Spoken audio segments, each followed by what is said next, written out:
ආනන්ද මේ පූජාවන් සත්කාර උපස්ථාන තථාගතයන් වහන්සේට කරන නියම උපස්ථාන නොවේ. යම් කිසි කෙනෙක් මේ ධර්මයේ ඉගෙනගෙන මේ ධර්මයට අනුව වාසය කරනවද ආනන්ද ඒ කෙනයි තථාගතයන් වහන්සේට සත්කාර කරන්නේ. ඒ කෙනයි තථාගතයන් වහන්සේට ගරු බුහුමන් දක්වන්නේ. උතුම් වූ පූජාවන්ගෙන් පුදන්නේ. ආනන්ද පරිනිර්වාණයට පෙර ඇසිය යුතු යමක් තිබෙනවද? භාග්‍යවතුන් වහන්ස පිරිනිවන් පෑමට ඇයි කුසිනාරාවැනි කුඩා නගරයක් තෝරගත්තේ?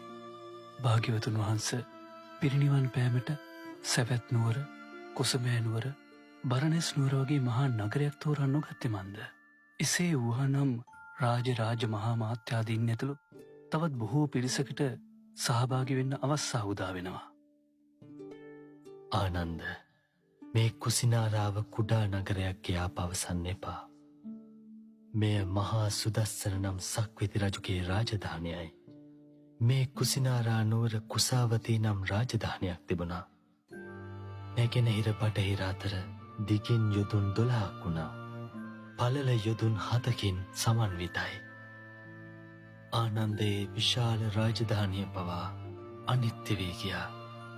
පින්වත් ආනන්ද කුසිනාරා නුවරට පිවිස මල්ල රජදරුවන්ට මෙසේ පවසා සිටින්න. වාසෙට්ටේනේ අද රාත්‍රී අවසන් යාමේදී තථාගතයන් වහන්සේ පිරිනිවන් පාවදාරනවා. එන්න පින්වත් වාසෙට්ටේනේ.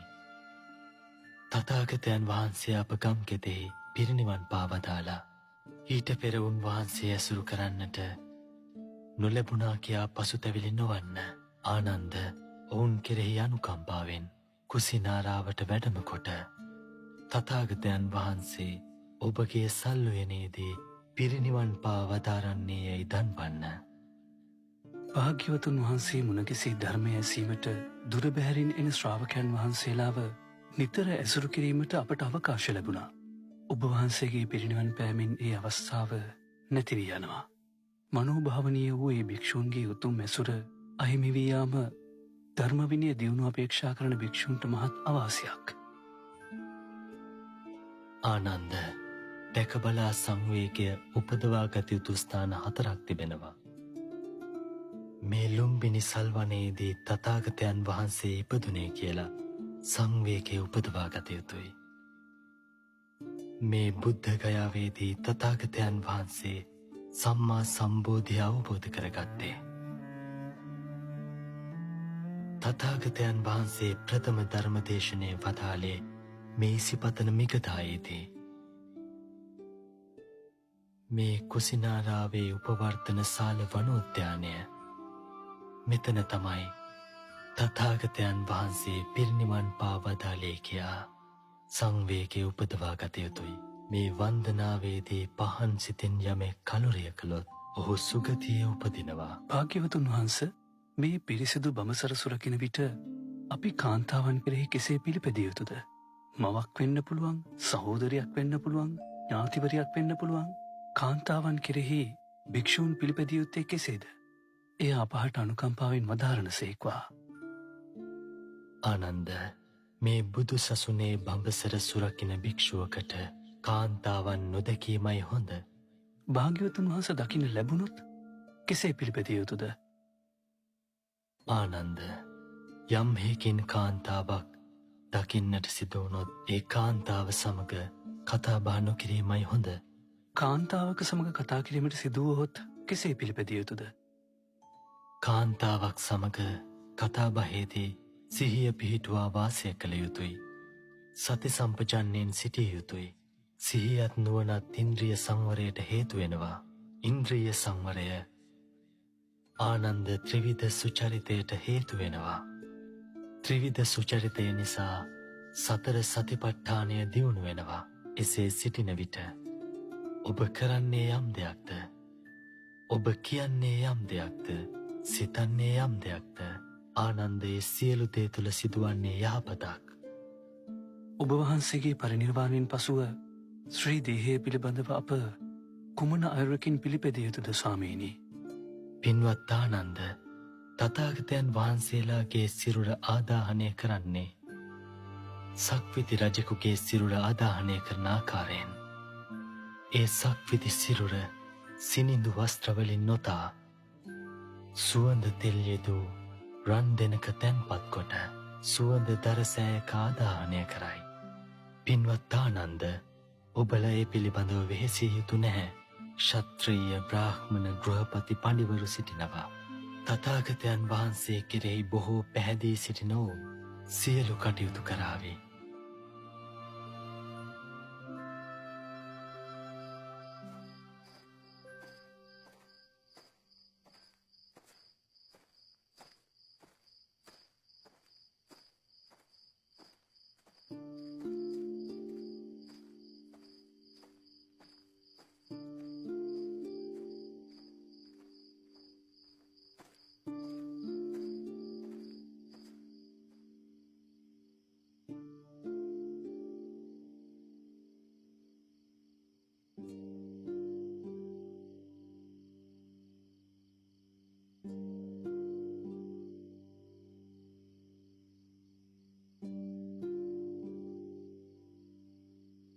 සුභද්‍රට භාග්‍යවතුන් වහන්සේ දකින්න ඕනෙලු.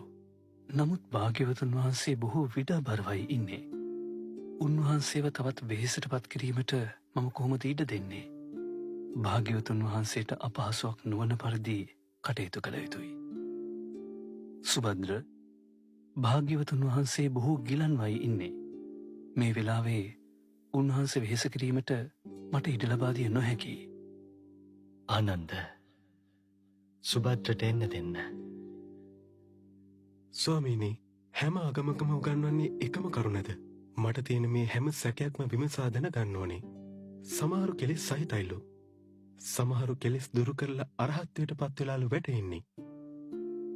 සුභද්‍ර, යම් ධර්ම විනයක ආර්ය අෂ්ටාංගික මාර්ගය නොමැති නම් එතන පළවෙනි ශ්‍රමණයා නැහැ, දෙවැනි, තුන්වැනි, හතරවැනි ශ්‍රමණයොත් නැහැ. නමුත් යම් ශාසනයක ආර්ය අෂ්ටාංගික මාර්ගය පවතී නම් එතන සෝවාන්, සකදාගාමි, අනාගාමි, අරහත් යන සිව්නමම සිටිනවා. මේ ගෞතම ශාසනය තුල ඒ ශ්‍රමණයන් සිව්නමම වෙසෙනවා. සුභද්‍ර, මේ භික්ෂූන් මනාකොට වාසය කරන්නේ නම් මේ ලෝකය රහතන් වහන්සේලාගෙන් හිස් නොවේ.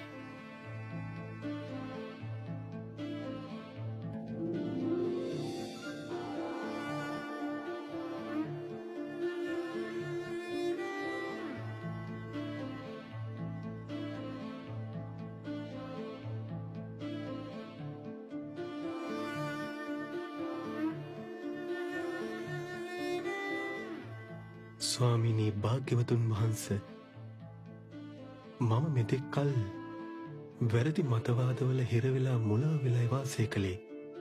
භාග්‍යවතුන් වහන්ස මාහට මේ පොදු සසුනේ පැවිදි උපසම්පදාව ලබා දෙනසේක්වා. පින්වත් සුභද්‍ර, මෙහි එන්න ස්වාක්ඛාත ධර්ම විනයේ මනාව හැසිරෙන්න.